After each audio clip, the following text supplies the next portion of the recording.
What is going on, my broskiis? My name is Toadskii, back again, here to bring you guys yet another One Piece Treasure Cruise video. So we're talking about KIZUNA Sabo today. I didn't make a prep video for this KIZUNA, unfortunately didn't get around to doing it, but in this video I have two separate teams for every single typing of the boss. So there are different teams you guys can try out for this, and obviously there's going to be information about each of these bosses so you understand what you can kind of expect heading into these boss fights, so you can build your own teams if you do want to go ahead and do that too.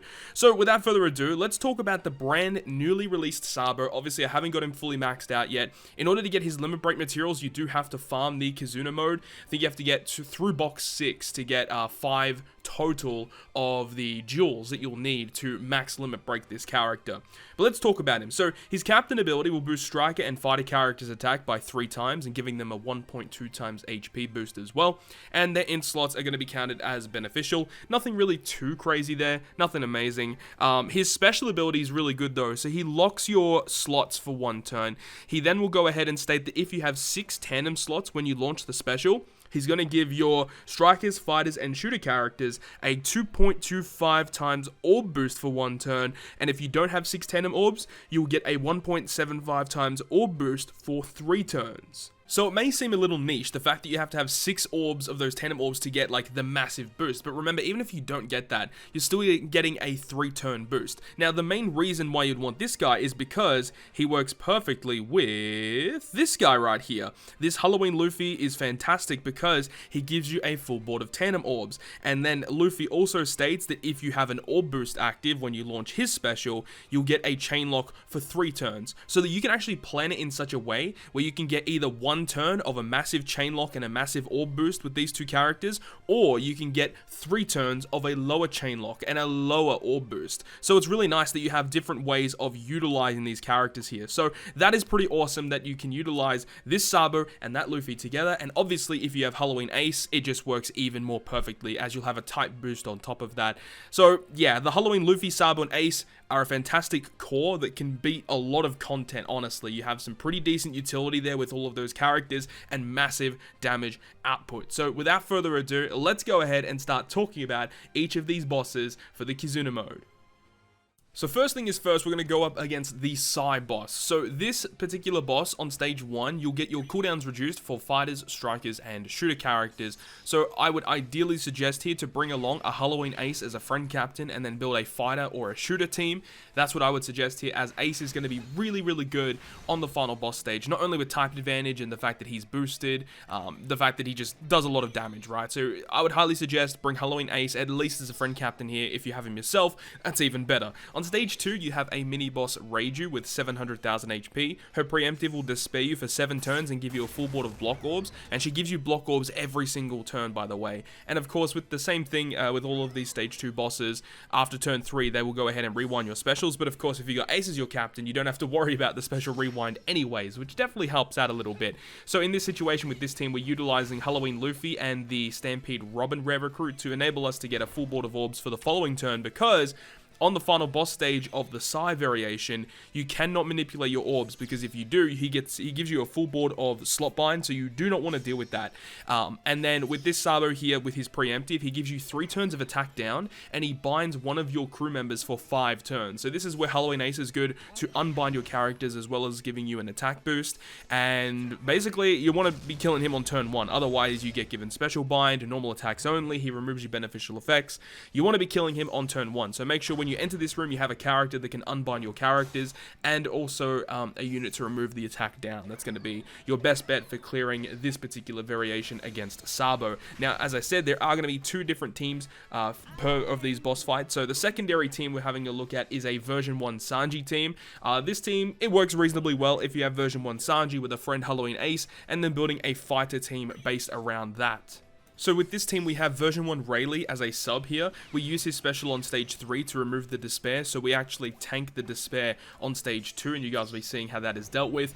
We also have Marco to remove attack down. We have the Zeph for a color affinity boost, and we also have the Int Rare Recruit Elisabello for an orb boost for our fighters. If you have Dex Rare Recruit Sabo or the Dex Legend Sabo like I used in the previous team, you could definitely use that here in replacement of the Elisabello, and then you could, you know, leave Zeph if you want, or you can run another color affinity booster. This is just another team option with different characters from the first team, so that's basically why we're running a team like this. But anyways, I'll see you guys once we reach the Int variation.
So the next variation of KIZUNA is going to be against the Int boss. On stage 1, you'll get 15 turns of cooldown reduction to Strength, Quick, and Psi characters. So in this example, we're using Double Stampede Luffy, and this is the one that a lot of people have been using, and it works very, very well. So this is probably the most ideal team. Well, if you have Katakuri V2 as one of your other captains, that actually gives you slightly more damage, but it's a lot easier to deal with stage 2 Coalla with Double Stampede Luffy, as you will see that she has a 25 hit combo barrier.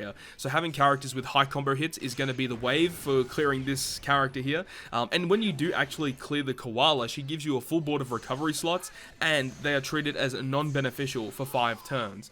So this is where we've got the Legend Cracker as a sub to not only give us all of those amazing boosts that he can provide, but he also changes recovery slots into matching, which is pretty useful. We are also using the Psi Rare Recruit Hachi for a guaranteed conditional boost against the enemy Sabo, because when you do reach the final boss stage, he has a full immunity buff, or a full delay immunity buff, and a poison immunity buff. So you can actually still reduce his defense. So this is where we're using the Hachi, which is very, very nice to have. Also, he will burn you for 3 turns, and it's 5,000 damage per hit, which means if you do attack with all 6 characters, it's 30,000 damage. So you got to have at least more than 30,000 damage, because when you do kill him for the first time, he will revive with 10% of his max HP, which is why we have Ambush Garp here, because on that revive, once he does come back, we can use his special ability and just completely finish the run. It is pretty annoying that it is structured in such a way where you actually have to tank that burn, or you can just bring a character to remove it, but it's a lot better if you're able to tank that burn damage, so you can bring another character to improve the damage on your team. But if you do need to bring a character to remove the burn, it's not really the biggest deal. But either way, this is one example team against the Int variation. The secondary team you guys are going to be seeing is a V2 Sanji team. It does also use the Rare Recruit Hachi, except this one here on this team is the evolved version. Those who don't know, the 4-star version of that Rare Recruit Hachi is actually considered a fighter character. So you can actually use that on a V2 Sanji team like I do in the next example, and it gives you that free conditional boost, which is really, really nice to have. We also have the Ambush Garp once again to clear off the Sabo when he revives. If you don't have Ambush Garp, you can run the Quick Rare Recruit Sugar. Obviously not on this team, because you need to have 6 fighters for Sanji, but on any other team, if you want to just KO him after the revive, Ambush Garp or using the Quick Rare Recruit Sugar is your best bet. We also have the Psi version 1 Gear 4. He's actually pretty good because he enables us to get matching orbs from on this stage and on the following stage. And the final character is Rare Recruit Opera, because he has double special activation, which means that we can get a 1.75 color affinity and orb boost in the same turn. So Rare Recruit Opera is very, very good for this particular boss.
The final Sabo variation is the Strength boss. Now on turn 1, you're going to get 15 turns of cooldown to Strength, Quick, and Int characters. So mainly you want to be building a team with those type of characters. I don't do that in this team example, but this team does do a lot of damage. On stage 2, you've got Doflamingo with 700,000 HP. His preemptive will paralyze you for 3 turns, and I am using Legend Corazon as a support to remove some of that. Not a requirement, but it just saves crew space by doing so with a support character. And of course, with all of these stage 2 bosses, if you don't kill them after turn 3, they will rewind your specials, which you don't really want to be dealing with. And then on stage 3, which is, it's very, very tricky with this particular Sabo, because Sabo actually changes color depending on your team composition. So whatever character is in your captain position, he changes into that color. So with this team example, Law is my captain at the moment, and he is a quick character. When we move on to stage 3, Sabo will change into Quick, and by doing so, we can actually switch back into Luffy and have a full Dex team, which is the ideal situation. But the thing is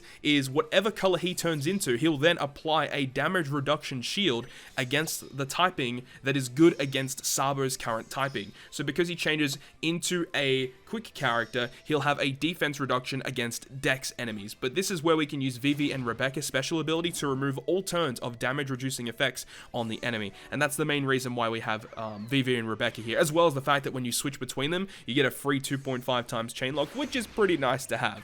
And that's the way that this particular team is working. The secondary team that you guys are going to be seeing is probably the team that, or a similar team that a lot of people are going to be adopting, which is utilizing Legend Carrot, because Legend Carrot is probably one of the best characters, or like the MVP for this particular fight, as her special ability, when you activate it, she'll become your captain. So you can just have a strength unit as your captain, use Carrot special to become your captain, and by doing so, Carrot as a captain will ignore all damage reducing effects while she is in that spot. So yeah, definitely Legend Carrot is like the MVP for this particular boss fight, and the rest of these characters here, I mean, you could probably replace some of them, but I like this particular team composition here. We do have the 20th anniversary Robin, who is a conditional booster against defense down characters, and we do have the 20th anniversary Frankie as a support on that character, so we are guaranteed to get that conditional boost when we launch her special. We also have Stussy here, and we are able to use her special ability twice to enable us to get the 2.25 times attack boost, Luffy and Law Friend Captain to enable us to get a massive orb boost. We've got the 2 times color affinity with Magellan and Hannibal.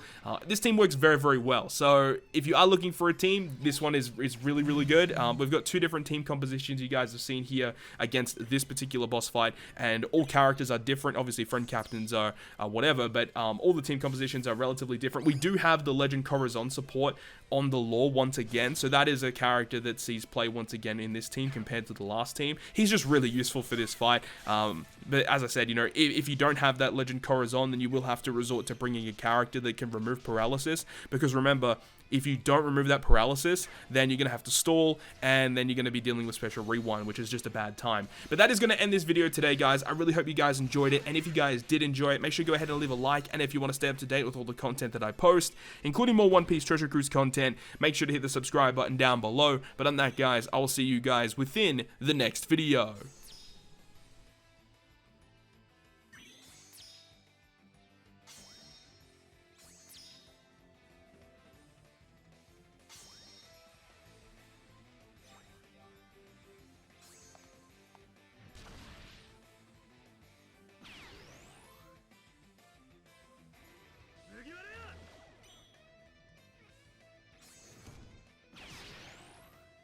Saksenがある。